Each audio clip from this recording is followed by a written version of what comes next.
Hello, this is a review of Moon Knight. I have my phone very awkwardly propped up against things to get me in the right light, the right lack of shadow, even though Moon Knight as a character exists in shadow. I have no idea what that was, but I'm gonna review Moon Knight and I'm gonna not make stupid jokes. I had a really stupid joke idea in my head of moving my face so it was in shadow. No, just review the show. Moon Knight is the latest Disney Plus Marvel show. Once again, I'm a couple weeks behind, but I wasn't exactly aching to talk about it. I wasn't exactly aching to talk about the show. I mean, it's because I have very weird conflicting feelings about Moon Knight. On the one hand, I think it's probably the best Marvel show yet. I think it's probably the best MCU Marvel show they've made so far. It's the only one, it's the first one that doesn't drop the ball, drop the landing at all. Loki starts out and then gets really good by the end. WandaVision, Falcon and the Winter Soldier, they dip at the bottom. Hawkeye is consistently okay. No, it's better than okay. Hawkeye is consistently fun. But none of the shows start at a high level of quality and then finish at that same high level of quality. They either start at a lower quality or end at a lower quality. Moon Knight is the most consistent one so far. I also think it's just got the most interesting going on. So Moon Knight is this superhero controlled by an Egyptian god who basically his powers are given to him by an Egyptian god, but he's also this character that has multiple personalities going on. So Oscar Isaac, who plays Moon Knight, is playing multiple characters, basically, who all operate under the umbrella of Moon Knight.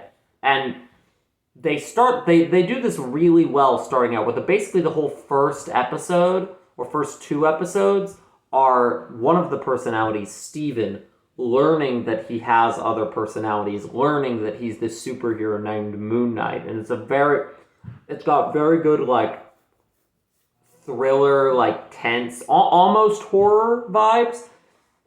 And then obviously once he, goes into superheroing, the show does become a little more, not necessarily even formulaic, because I don't think it ever loses its artsy edge. But it's also, but it does become more what you'd expect from a Marvel thing, a Marvel show, but even within that, it finds a lot of interesting new, they're at a certain point, the show, when they're exploring, they go to Egypt, they're exploring Egyptian tombs. At a certain point, the show takes on very mummy vibes, and then the next episode it takes on very Legion vibes, which that's a show I've only seen an episode or two of, but those episodes were very reminiscent. I was reminded of them when Moon Knight, when Mark and Steven, the two personalities, end up in a certain location without spoiling too much.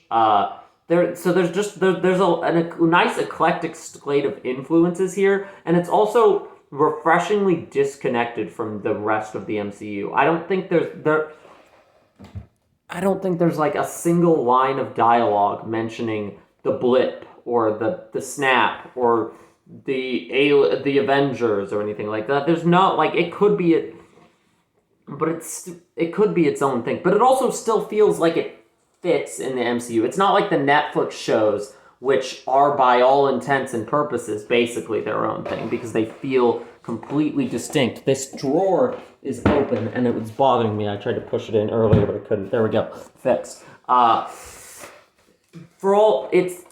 It sits right in that line of being very distinct from the rest of the Marvel catalog, but still feeling like it can be included, which is I think is cool. I feel like Marvel's really been trying to go for more variation in tone lately with this show, with WandaVision, with Eternals even. I haven't actually seen that movie, but it it doesn't seem like the problem with that movie is that it plays it too safe. It seems like, if anything, the problem is that it's trying to do something else and not doing great.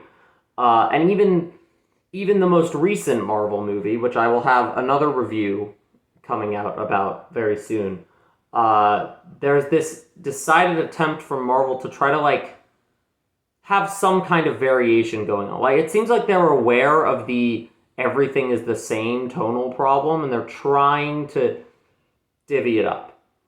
And this show is a solid move in that direction. I like, it's not quite as unique as something like Loki, but it is very, very unique. And I think very good. It doesn't drop the ball.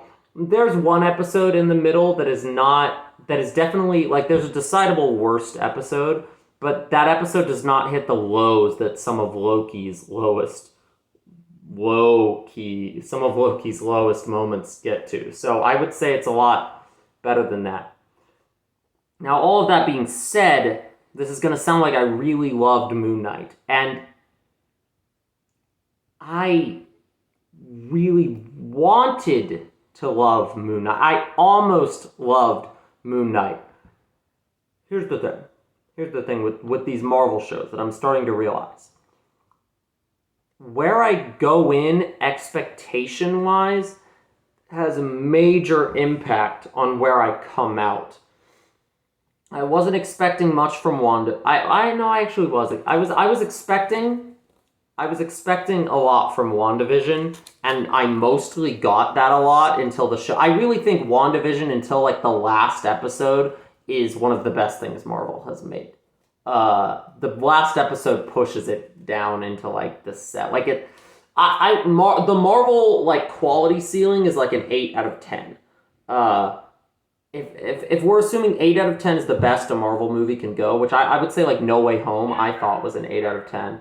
But if No Way Home is the best we can go, okay,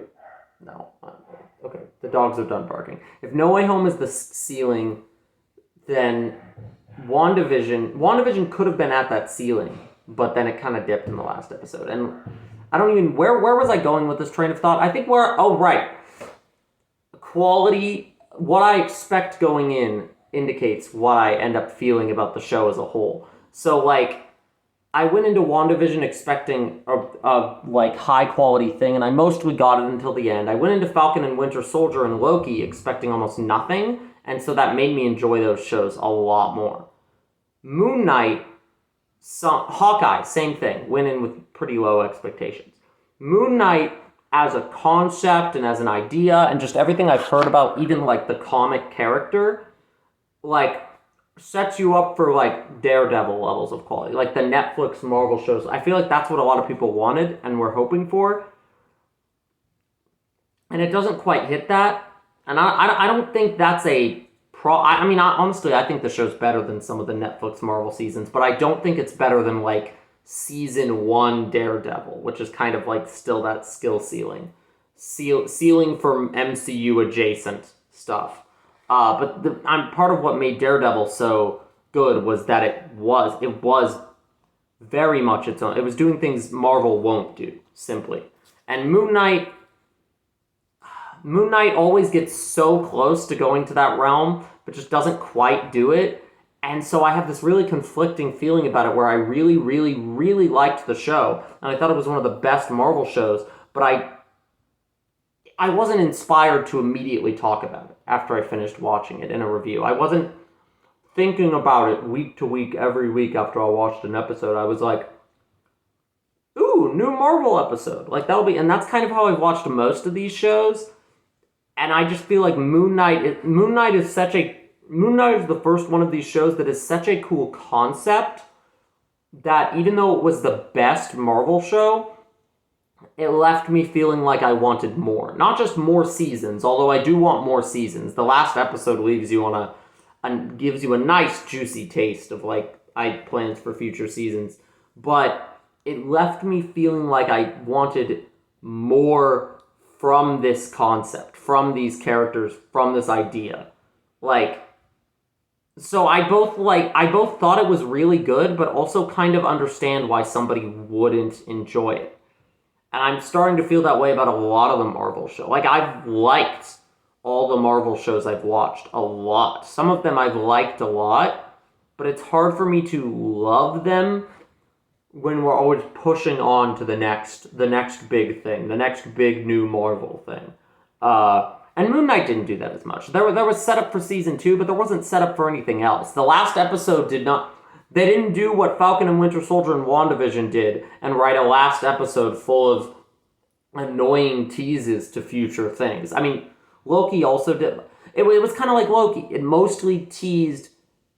I mean, it didn't. It was kind of like Loki. It mostly teased a season 2 while wrapping up the plot lines of season 1, which I think is way more interesting to go, a way more interesting route to go with these shows. But it's also like tough because a lot of them you can't do that. Like Falcon and Winter Soldier was clearly setting up for, like, none of these shows exist in a bubble because of their nature as MCU products. But I feel like there's a way to write that and set up while still delivering a satisfying conclusion to a season of TV. And Moon Knight did that. Moon Knight very, very much did that. I thought, I've heard some people saying the last episode was kind of a downgrade. There was too much CGI, big battle stuff.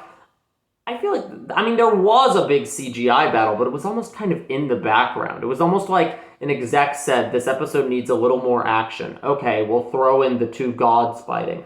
But they would almost like cut to them. They would cut to them for like 2 seconds and then cut back to the real action that you're supposed to be interested in. And that for me, it was like, okay, I'm satisfied with this ending. The last episode didn't blow me away. Again, it wasn't a Loki situation where the last episode raised the quality to like 7 out of 10 when before it was going to be lower. And it wasn't a WandaVision, Falcon and Winter Soldier thing where the quality lowered to a 7 out of 10 because of the last episode. It was like the whole show was existing at a very, very high 7, maybe an 8, and the final episode kept it at that 7.98 level as far as quality goes. I don't know what else those numbers would mean, but I feel like I've made a ranking of my MCU favorite things before, like a tier list. I feel like I gotta just do like a video, like a tier list video at some point.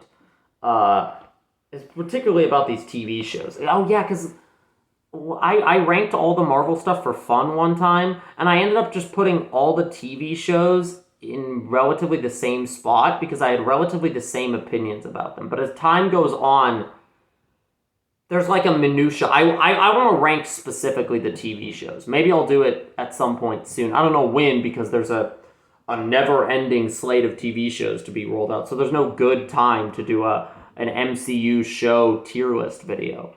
But I'm almost doing it here. I feel like I'm not talking about Moon Knight, the show, as its own thing enough.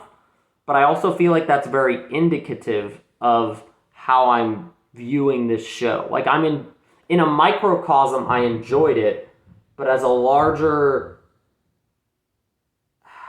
within the realm of TV shows, I wish I could place it in the echelon with the concept as strong as the concept for Moon Knight is. I wish I could place it in the echelons of like great television shows that I've watched. Stuff like Breaking Bad that I recently finished watching Breaking Bad and Better Call Saul up to this point, or like Barry or Succession. You know, these shows that most of them I've been watching with my friends that are like not Marvel related, and not superhero, that are really, really, really good. That are great. And then Moon Knight exists still within the MCU bubble of quality. And it's the first MCU show where I like it in a microcosm, but I can't help but wish to see what it could be without the Marvel bubble. Because it's hard for me to even think about it on its own, because I'm constantly thinking about how does it fare up to the other Marvel stuff. The MCU's created this environment where I can't just judge things in isolation. I have to think about them in the grand scale of all the Marvel stuff that's out there. I kind of hate that. I would love to spoiler talk Moon Knight and actually really dive into what I enjoyed about it on all fronts. but it's almost hard for me to separate that from. I hate criticizing the show for not being, what it could have been, because I feel like that's kind of a disingenuous way to critique things. Not disingenuous, but it's just like, judge something for what it is, not what you wish it was. And if I'm judging it for what it is, I can say with confidence that Moon Knight is a very good show, the best Marvel show yet, and if you've enjoyed any of the other Marvel shows, you should watch this one. And if you watched my WandaVision and Falcon and Winter Soldier video and then watched those shows and said those were awful, what is he talking about? Why did he say that those were worth watching even if you're tired of the MCU? If you watch those and you watch Spider-Man No Way Home and you're just like, nope, people keep saying that the MCU has these good spots, but I'm completely over it. If that's you, don't watch Moon Knight. But if you have any enjoyment of this kind of medium at all, I think Moon Knight is worth your time. And that's all I'm going to say about it for now, at least. There may be a deeper video coming about MCU stuff, because apparently I have a lot to say about this. And apparently I have more to say about this wider topic than I do about the show individually, as an individual topic. Anyway, arrivederci!